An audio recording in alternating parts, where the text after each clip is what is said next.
Right. As we said, my name is Dan Chiariello, but I really like when you say it, Mr. Chiariello, because that's the way it should be pronounced. My father got it all wrong when he came here, so thank you for that. Again, thank you so much for welcoming me to your beautiful and historic city. It is an honor for me to be here with you, to have this opportunity to speak with you. Everybody here that I've met is so warm and welcoming, and I really hope that I can return that favor with my gratitude and my that reflection, not that reflects back on you. My journey here started in 2018.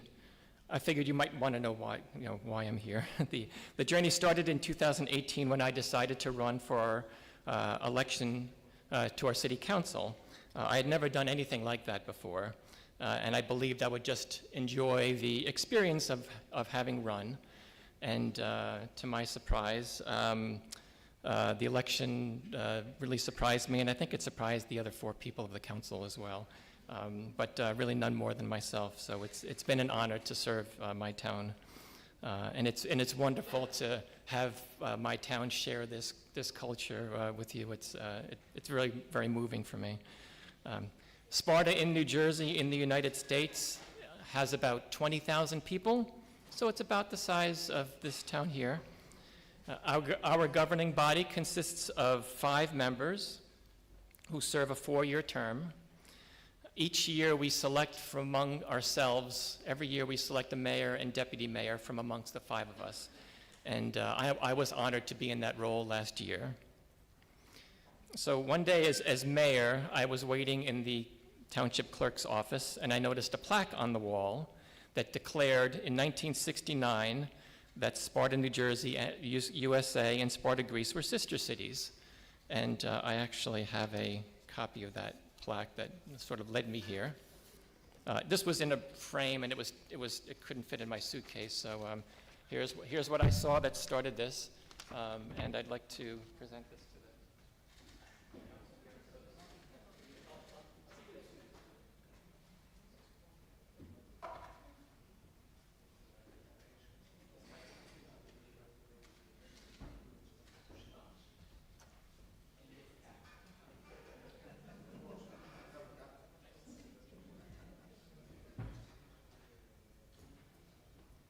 So I see this on the wall, and it says that we're sister cities, but as far as anyone knew, we did not do anything with that relationship.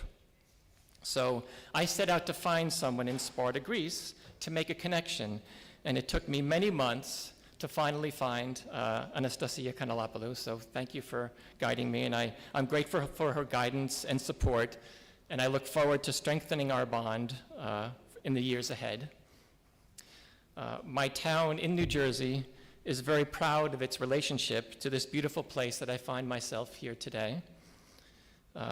However, I feel that in New Jersey we don't have a deep understanding and appreciation of the cultural legacy that is forged by our role models in Greece. This is the foundation that I want to strengthen together with the Sparta Institute.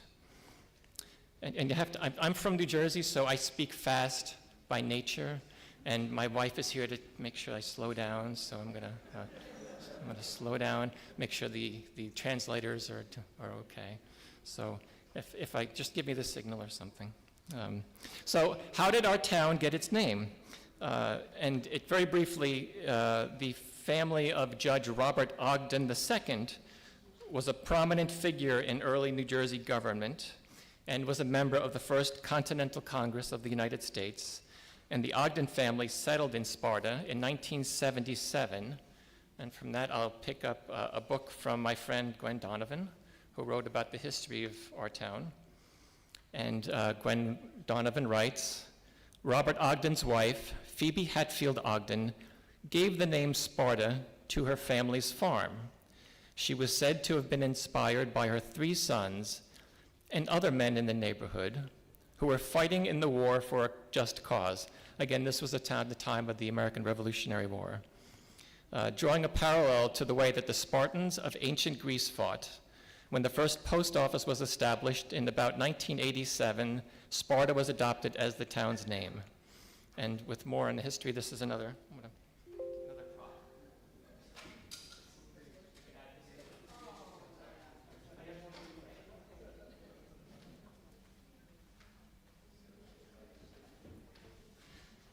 Okay, that's my last prop. Okay. So one thing I wanted to share as we teach and learn and preserve and celebrate the history of this wonderful place, I want to tell everyone here, presenters and guests, how important and fortunate you are to be here. You are tasked with the curation and the preservation of the cultural heritage of this great city. And that's a very important task, and I envy you. And I think back in the United States that so much of the history that we learn in the United States is learned in abstract. The buildings and the artifacts that define the culture of the peoples of the nation where we are 200 or 300 years old, maybe a little bit more.